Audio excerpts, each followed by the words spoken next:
ভগৱানৰ লীলা অৱতাৰ ছবি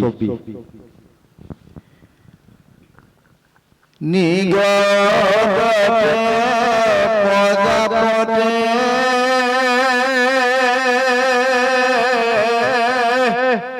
অশুনা মুনি মহামতে কৃষ্ণৰ নিৰ্মল অৱতাৰ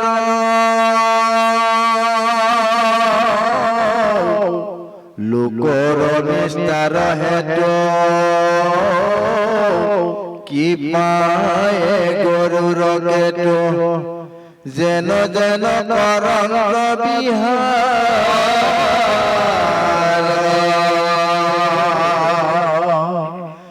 লীলা কৰে মহাহৰে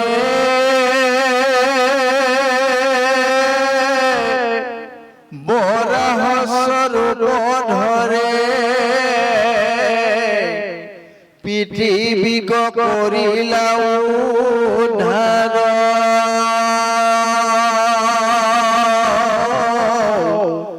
দান্তে শ্ৰী সেহি বেলা হিৰণ্য কণি পাতিলা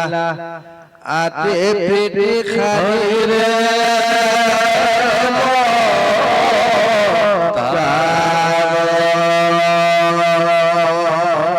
ব্ৰহ্মাই নাৰদক কি বুলি কৈছিল এটা জীৱৰ কোটি কোটি জন্মৰ এইখন কাণেৰে বেয়া বেয়া কথা শুনি মনৰ ভিতৰত থকা মহাপাপ শেষ হোৱাৰ মূল কি শুনিলে কৃপা হয় এইখিনিকে এতিয়া ভগৱন্তৰ লীলা অৱতাৰটোক বৰ্ণন কৰিছে আমিও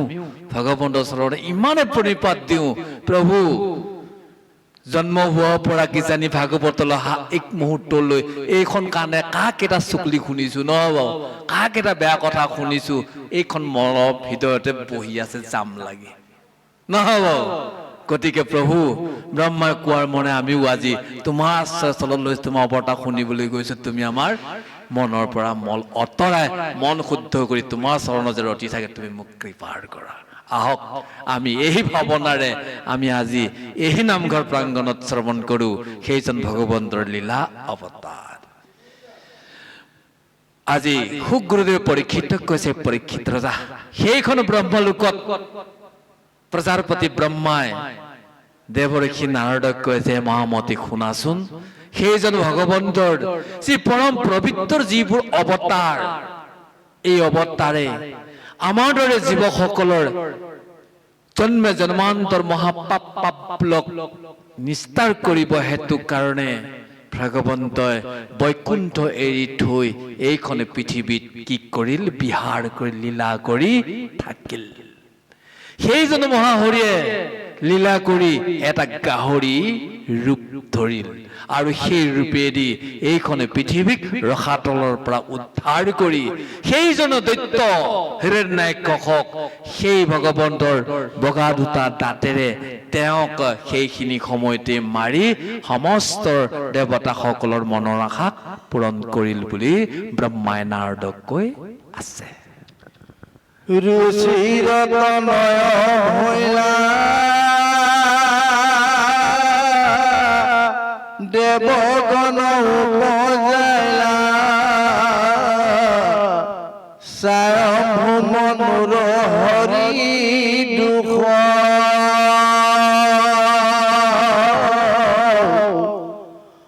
আপুনিও যজ্ঞ কৰি ইন্দ্ৰ হৈয়া কৃপা কৰে অজগতৰে সাধিলন্ত সুখ কদম্বৰ গৃহে জাত অহুয়া কৃষ্ণ জগন্নাথ সাংখ্য কহি মাতি কটাৰিলা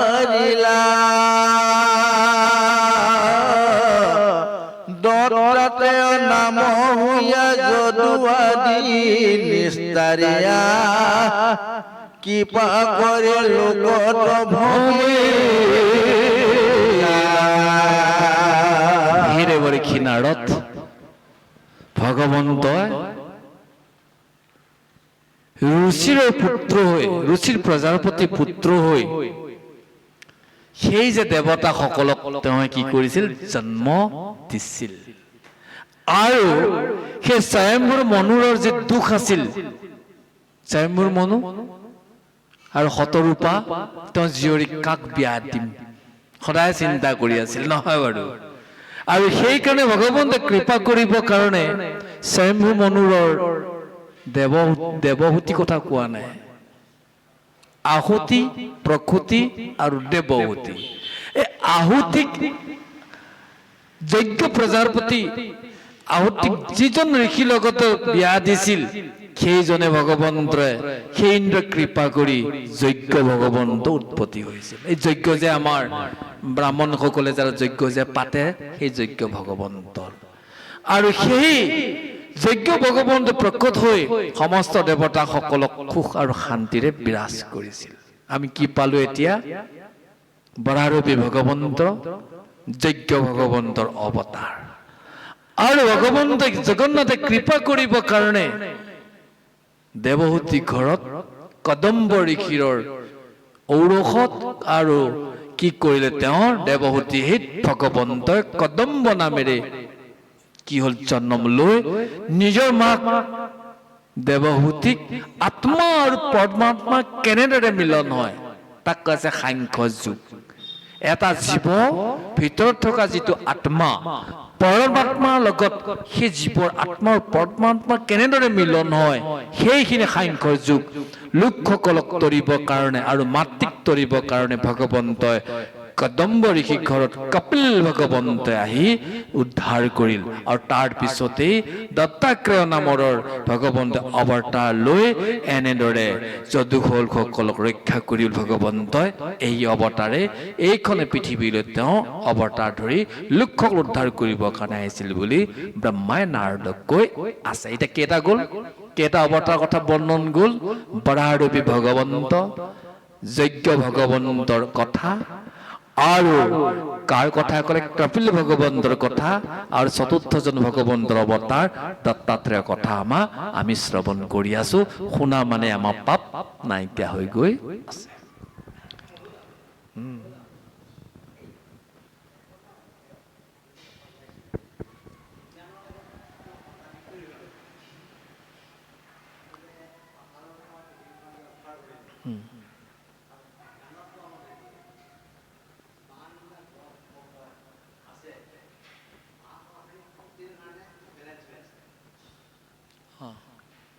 এইটো সঁচা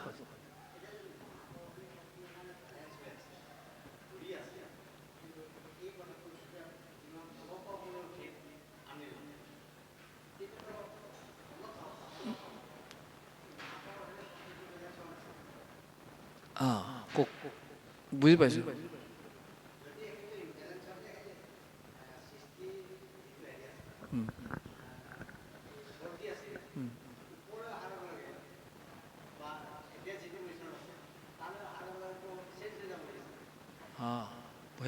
প্ৰশ্ন বঢ়িয়া কৈ আছে বুজি পাইছো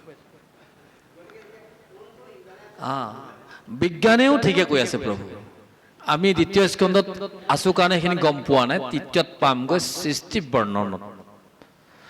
এই বৰাৰূপী ভগৱন্তই যেতিয়া ৰখা তলৰ পৰা পৃথিৱীখনক উদ্ধাৰ কৰি আনিছিল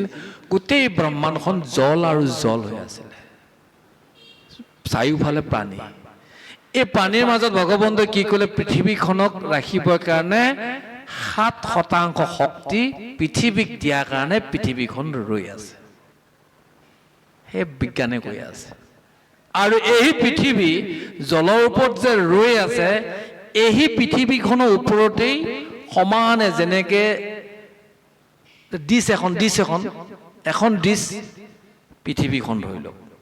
পৃথিৱীখনৰ ডিছখন যিমান বহল আকাৰে আকৌ ঠিক তেনেদৰে স্বৰ্গৰ দেৱতা লোকখনৰ সিমানখনেই বহল ইয়াতকৈ বেছি নহয় আনকি ধ্ৰুৱ থকা জেগাখিনি সিমানখিনিয়ে বহল পাতালো তিমানখিনিয়ে বহল এয়া একদম ভাগৱতত লিখা আছে আমাৰ যোৱা বৃহস্পতিবাৰে বৰঙাবাৰীত ওলাইছে, একদম শুদ্ধ কথা ওলাইছে, কোনো ইয়াত এটা কথা ইফাল সিফাল নাই। আকৌ আপুনি যিটো প্ৰশ্ন কৰিছে তৃতীয় স্কন্ধত সৃষ্টি বৰ্ণন শুনিলে আপুনি একদম বিজ্ঞানৰ লগত মিলি যাব। আৰু তাতেই ঘোঁৰা হাতী লৈ যে ভূমিকম্প হয় ইয়াতে লিখা আছে, আৰু তেওঁলোকে হিলিলেহে হয়। সেইকাৰণে আমাৰ ইয়াত কাছৰ আছে, ঘোঁৰা আছে, ইয়াত তলতে আছে। কিন্তু বাকী পৃথিৱীখনৰ বাহিৰে বাকী চব পানী আৰু পানী এতিয়াও হৈ আছে, ইয়াত কোনো নাই। 7% ওপৰত ডিপেণ্ড কৰি এইখন পৃথিৱী বৰাৰদেৱী ভগৱন্তই থৈ গ'ল, আৰু তেনেকেই আছে আজিলৈকে। আৰু এই 7% ওপৰে গোটেই একদম 14খন ভুৱন ওপৰৰ পৰা তললৈ 7%হে ৰখি আছে, বাকীবিলাক ক'তো থকা নাই। ভাগৱতত পদত ধুনীয়াকৈ বৰ্ণন আছে। সেইকাৰণে কৈছে ভাগৱত শুনিব দিছে, পদত শুনক আপোনালোকে। পদত প্ৰত্যেকটো মিনিং বুজিব লাগিব, তেতিয়া ভাগৱতৰ কথাটো আপুনি এটা এটা খণ্ডকৈ বুজি পাব। এতিয়া আপোনাক ক'লোৱে নহয়, পঞ্চম স্কন্ধত জ্যোতিষ চক্ৰত সম্পূৰ্ণৰূপে বৰ্ণন আছে, কিমানটা গোল, কিমান বহল দেৱতাসকলৰ, আমাৰ মনুষ্যসকলৰ পৃথিৱীখন, নহয় বাৰু? ঠিক তেনেদৰে পাতালো কিমান আছে, একদম পঞ্চম স্কন্ধত এটা এটা ডিটেইলছ কৈ আছে, আমি জানিব লাগিব, নহ'ব বাৰু? যা হওক, ঠিকে আছে, বিজ্ঞানে একেটাখিনি কৈ আছে, বিজ্ঞানে বেলেগ আনিব পৰা নাই, একেখিনি কৈ আছে, গতিকে একেটাই। গতিকে আহক আমি ভগৱন্তৰ লীলাত আকৌ প্ৰৱেশ কৰোঁ। ইয়াৰ পিছতনো ভগৱন্তই কি অৱতাৰ লৈছিল? আমি এতিয়ালৈ 4টা অৱতাৰ পালোঁ, বৰাহৰূপী ভগৱন্তৰ, যজ্ঞ ভগৱন্তৰ, কপিল ভগৱন্তৰ, আৰু শেষত দত্তাত্ৰেয় নামৰ 4টা অৱতাৰ আমি শ্ৰৱণ কৰিলোঁ। আহক ইয়াৰ পিছত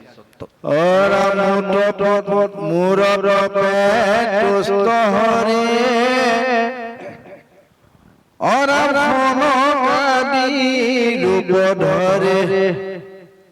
জ্ঞান যুগ পিঠুত কহিলা, ধৰ্ম ঘৰে সনাতন ভৈল নৰ নাৰায়ণ, ও মহাতপ প্ৰলয়া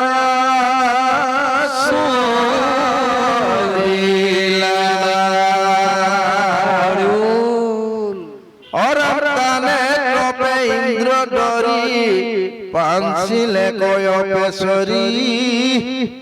ক্ৰাম দেৱ আদি সবে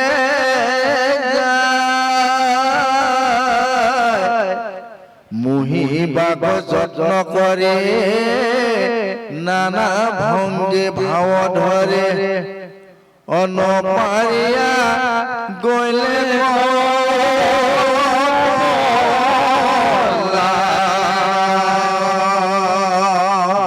কৈছে দেৱৰীক্ষী নাৰদ, মই যেতিয়া খুব তপস্যা কৰিছিল, হৰিয়ে তুষ্ট হৈ স্বয়ং ভগৱন্তই আজি সনত কুমাৰ গুৰুদেৱ নাম ভকত, ভগৱন্তৰ 24 অৱতাৰত 4টা অৱতাৰ, আৰু এই সনত কুমাৰ 4জনে, গুৰুদেৱ নাম ভকত, এই 4জনে পৃথুক আন এটা অৱতাৰ আছিল, সেই পৃথুক আকৌ সেই 4জনেই আকৌ জ্ঞানখিনি কথা বৰ্ণন কৰিছিল। এতিয়ালৈ কেইটা হ'ল? এতিয়া সনত কুমাৰ 4জন, আগত 4জন 8জন, আৰু পৃথু কথা ওলালে, পৃথু ভগৱন্ত অৱতাৰ 9জন অৱতাৰ। আৰু ইয়াৰ পিছতে ভগৱন্ত ধৰ্মৰূপে আকৌ নৰনাৰায়ণ ৰূপেৰে অৱতাৰ ল'লে। ক'ত বাৰু নৰনাৰায়ণ অৱতাৰ আছে? আমি যে বৰ্তমান সময়ত আমাৰ অসমৰ পৰাই নহওক, সুদূৰ ভাৰতৰ সেই যে বদৰিকা আশ্ৰমলৈ যাওঁ, সেই যে বদৰিকা আশ্ৰমত যাওঁ, উত্তৰাখণ্ডত আছে ভগৱন্তৰ বৃক্ষতে নৰনাৰায়ণৰ ৰূপ। আমি তাতেই 10 বছৰমান চাকৰি কৰি আহিছিলোঁ, ভালকে জানো আৰু একদম স্পষ্টীকৰণ কেনেকুৱা। সেই ভগৱন্তই নৰনাৰায়ণ ৰূপেৰে বদৰিকা আশ্ৰমৰ, সেইকাৰণে দ্বিতীয়খন বৈকুণ্ঠ বুলি কয়। আজিও ভগৱন্ত তাত স্বয়ং বিৰাজমান কৰি আছে। সেইকাৰণে সেইখন বদৰিকা আশ্ৰমত যিজন পূজাৰী, কোনেও পূজা কৰিব নোৱাৰে। দক্ষিণ ভাৰতত এজন মানুহৰ ঘৰতে জন্ম হয়, সিহঁতৰ সন্তানহে পূজা কৰিব পাৰে, গৰ্বালে আজিও পৰা নাই। আৰু সেইজনৰ শৰীৰত এডাল লঘু নাহে, লাগি আহে, আৰু যিদিনাখনে তেওঁ পূজাৰ সমাপ্ত হ'ব, 33 বছৰ বয়সত সেইডাল নাইকিয়া হৈ যাব। নাইকিয়া হ'লে সেইখন ঘৰত সেইডালৰ লগুণডাল আহে।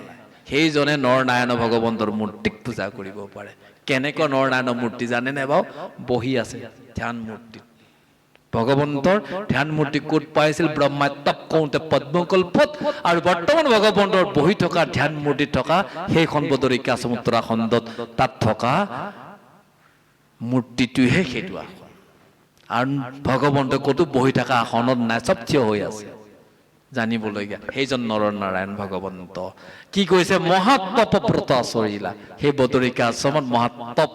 আচৰণ কৰিছিল আৰু সেই বৰফে ঢাকি থকা কাৰণে আকৌ মা লক্ষ্মী দেৱী এডাল বগৰী গছ হৈ চেহা দিছিল কাৰণে সেই ঠাইখিনিৰ নাম বদ্ৰী বিশাল বা বদৰিকা আশ্ৰম বুলি কয় তাত তপ আচৰণ কৰিছিল আৰু সেইখিনি সময়তেই ইন্দ্ৰই ভাবিলে এইখন পৃথিৱীতে নহয় বাৰু এইখন ভাৰতৰ ভূমিতেই সেইখন গড়বাল মণ্ডলত থকা উত্তৰাখণ্ডত থকা অলকনন্দা পাৰত বদৰিকা আশ্ৰমত যদি ইমান তপ কৰে সেইকাৰণে ভগৱান তপস্যা ভংগ কৰিবলৈ আকৌ স্বৰ্গৰ পৰা অপেশ্বৰীসকলক পঠিয়াইছিল কিয়নো নানা ধৰণৰ অংগী ভংগী কৰি নৰনাৰায়ণ ভগৱন্তক মোহ কৰিবৰ কাৰণে কিন্তু কোনেও কৰিব নোৱাৰি স্বৰ্গৰ অপেশ্বৰীসকলেও সেইখনে হিমালয়ৰ আমাৰ বৰ্তমান উত্তৰাখণ্ডত থকা সেইখন বদৰিকা আশ্ৰম পাও সব স্বৰ্গৰ নৰনাৰী অপেশ্বৰীসকলে পলাই পত্তং দি স্বৰ্গলৈ গুচি গ'ল ভগৱন্ত নৰনাৰায়ণ ভগৱন্তে যোগাসন কৰি তপস্যা কৰি থাকিল আৰু এই মূৰ্তিটোক গুৰু শংকৰাচাৰ্যই উদ্ধাৰ কৰি সেই স্থানত প্ৰতিষ্ঠা কৰি থৈ গ'ল সেইকাৰণে আজি আমাৰ ভাৰতৰ হিন্দুৰ মানুহে এবাৰ হ'লে বদৰিকা আশ্ৰমত দৰ্শন কৰি জীৱন কৃতাৰ্থ কৰে সাক্ষাতে ভগৱন্তৰ স্বৰূপ বুলি ভোকে পৰীক্ষিত কৈ আছে আৰু সেই স্থানতেই এই ভাগৱতক দেৱঋষি নাৰদে আজি শুনি আছে ব্ৰহ্মলোকত এইজন দেৱঋষি নাৰদে তাত আহি আকৌ বেদব্যাসত ক'ব আৰু বেদব্যাসে ভাগৱত কাক ক'বগৈ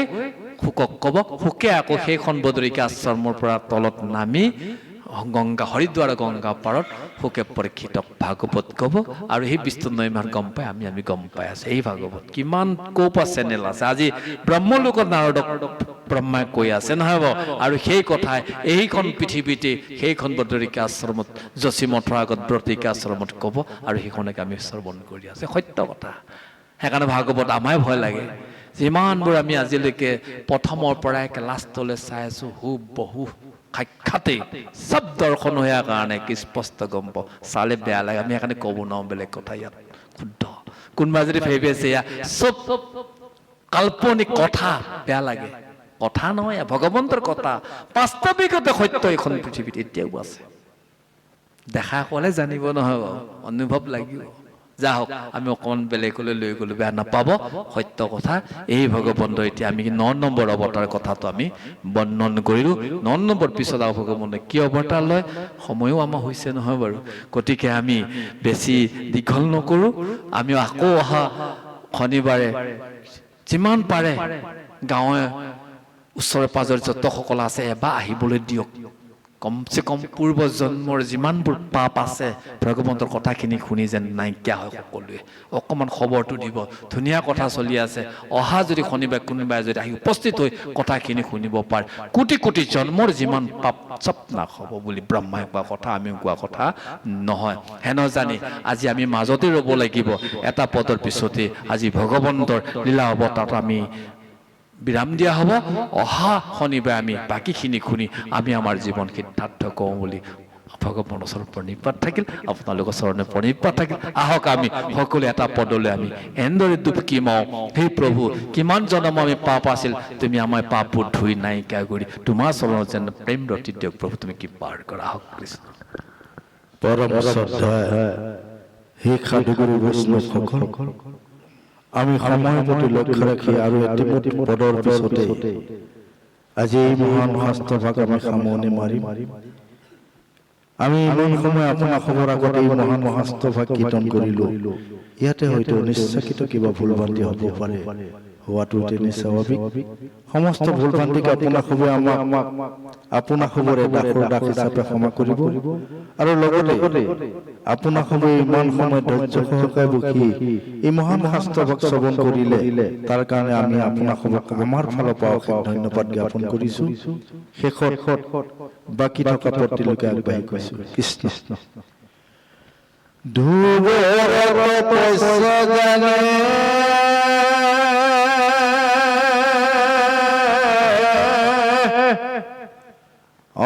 দেখা দিয়া চক্ৰ পানী দিলা বৰ পিঞ্চি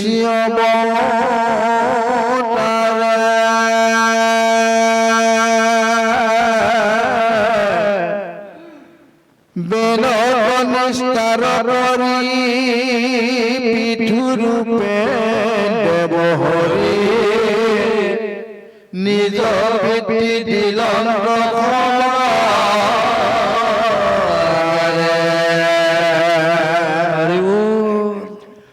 আতে খয়া দুখতৰ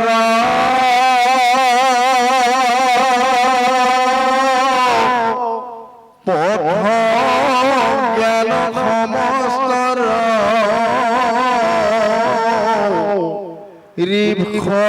ভস্বৰূপে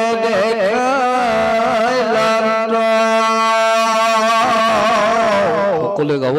অধৰে হয় জীৱনাম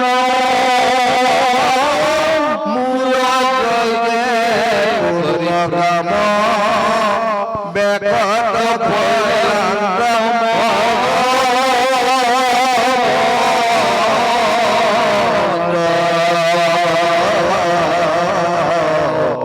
কৃষ্ণ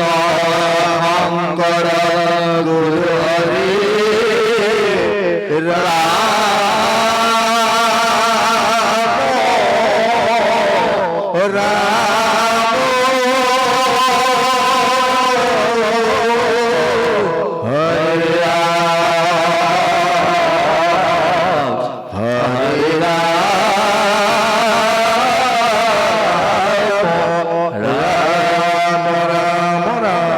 জয় ভগৱান কি জয় হো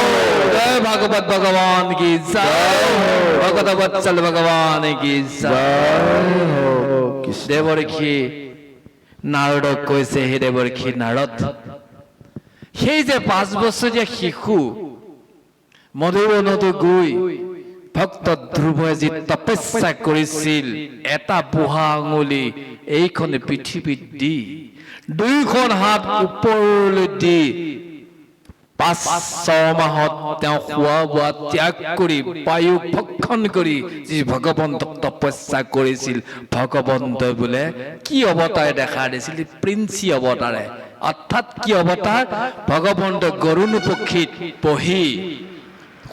শংখ চক্ৰ গদা পদ্মলৈ উপস্থিত হৈ তাৰ পৰা নামি সেই ধ্ৰুৱৰ সন্মুখত ভগৱন্ত শংখ চক্ৰ অৱতাৰ লৈ সেই শংখটো